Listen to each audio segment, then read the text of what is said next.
lá no... Bom, primeiro eu vou colar no chat lá que ele chega com delay, depois pro nosso chat interno aqui, porque recentemente eu achei massa que o pessoal da Alura, eles tweetaram sobre Hello World. Cara, tem memes de Hello World, né? O tweet deles já começa com memezinho justamente para começar o diálogo, né? Falou, ó, quem consegue escrever o Hello World com menos linhas, né? Basicamente essa é a provocação. Eu acho bem legal ver esse tipo de coisa, porque a maioria das respostas ó, minha linguagem é melhor porque escreve menos. Massa, é válido, querendo ou não é válido, mas tem um texto antigo, e eu vou colar outro link para vocês, que eu quero compartilhar, e aí eu vou perguntar para vocês. Não precisa ler tudo, tá? Mas o segundo link é como fazer um Hello World abusando dos padrões de projeto. Sabe? E aí, quando eu olho esse segundo Hello World, cara, tem bastante padrões de projeto. E aí eu deixa eu abrir a pergunta para vocês, né? Vocês acham que padrões de projeto é sempre uma boa prática ou tem hora que padrões de projeto, cara, tem que abrir mão dele? Cara, eu acho que assim, design patterns devem ser usados onde faz sentido. Eu já vi projeto que a pessoa quer implementar um design pattern e às vezes acaba rolando uma over-engineer, sabe? Porque quer usar aquele conceito, porque está aprendendo e quer implementar, sendo que não precisaria. Então, às vezes a pessoa se preocupa mais em implementar o pattern do que tentar resolver o problema, sabe? Às vezes nem sabe muito bem se é aquele pattern que deve ser usado na situação, mas fica procurando motivos para implementar um pattern, sabe? Então, eu acho que deve sim usar padrão, né? Padrões é recomendado seguir, mas eu também acho que a gente tem que saber melhor aonde cada padrão se encaixa, quando usar o padrão, né? Quando fazer uma coisa simples que não é exatamente o padrão, mas é uma parte dele que já resolve para você, já seria suficiente, né? E Giovanni, vocês?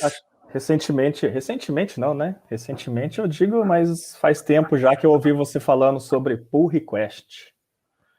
Eu não sei se você ainda está fazendo bastante code review. Você sente uma dificuldade em falar sobre padrões nos pull request lá, tanto para incluir padrão quanto para remover? Cara, eu tive uma discussão muito nessa linha essa semana, inclusive, com alguns colegas de time e tal. Assim, eu vou fazer um disclaimer de que eu sou muito do contra, geralmente. Então, a minha opinião é que se a pessoa desenvolvedora, ela pega um problema para resolver, ela pega um software para desenvolver, e a primeira coisa que vem na cabeça dela são design patterns, ou clean qualquer coisa, ou solid, ou DDD, ou, enfim, siglas. Se a primeira coisa que ela pensa é nisso, ela já está indo para o caminho errado. Porque, assim, existe todo um contexto de por que esses padrões foram descobertos, muitos deles não foram criados do nada, eles foram descobertos de vivências. E por que eles se tornam muito populares? Porque eles resolvem problemas muito específicos. Então, se você não entende qual foi o contexto em que aquele padrão foi descoberto, ou que ele foi reconhecido como um padrão, não faz sentido você tentar aplicar, porque você...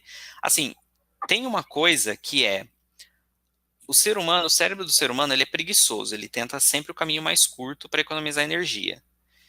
Então, o fato de você ter uma coisa desenhada, uma estrutura desenhada com um nome, e que você sabe como essas pecinhas se encaixam, e o que atende cada coisa, isso corta muito caminho para você. Então, você se joga nisso porque faz sentido, do tipo, é a resposta do que eu estou procurando. Mais familiar, né? É o mais familiar, exatamente. De repente as coisas todas se encaixam. Só que o programador ele tem que pensar muito mais sobre qual é o problema que ele está resolvendo do que sobre como ele vai escrever aquilo em código, porque até o nome ele já é meio sugestivo, é código. É uma coisa que não é clara. é uma coisa codificada, uma coisa obscura. E tem aquela máxima do tipo, o computador, não importa, o código bom ou o código ruim vai funcionar na máquina. Para a máquina não faz muita diferença. O que vai fazer diferença é na vida da pessoa, se você, do usuário, do cliente, se você está resolvendo o problema ou não. E para ele, pouco importa se você aplicou ou não padrões, ou quais padrões você aplicou, ou que linguagem você usou. E por outro lado, você tem que entender qual vai ser o ciclo de vida daquela solução. Como que aquilo vai sobreviver, as pessoas que vão ter que assumir aquilo, que vão ter que dar manutenção naquilo, ou no futuro, como que aquilo vai ser mantido. Então, a gente estava falando de uma outra coisa, qual que era a pergunta mesmo? Já me perdi aqui. Padrões. Padrões. Então assim, a pessoa corre para o padrão porque é o caminho mais curto. Mas a pergunta que a gente tem que se fazer é, por que esses padrões eles são tão recorrentes, ou por que eles se tornam tão populares?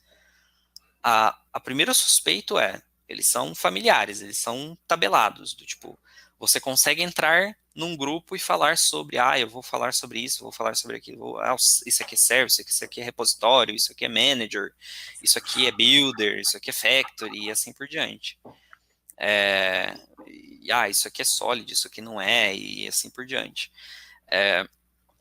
Mas você tem que pensar, qual que é, quando você começa a adotar demais esses padrões e usar e colocar eles na frente da implementação, do entendimento do problema e de como você vai estruturar a solução, chega uma situação em que você começa a chamar coisas pelos nomes errados.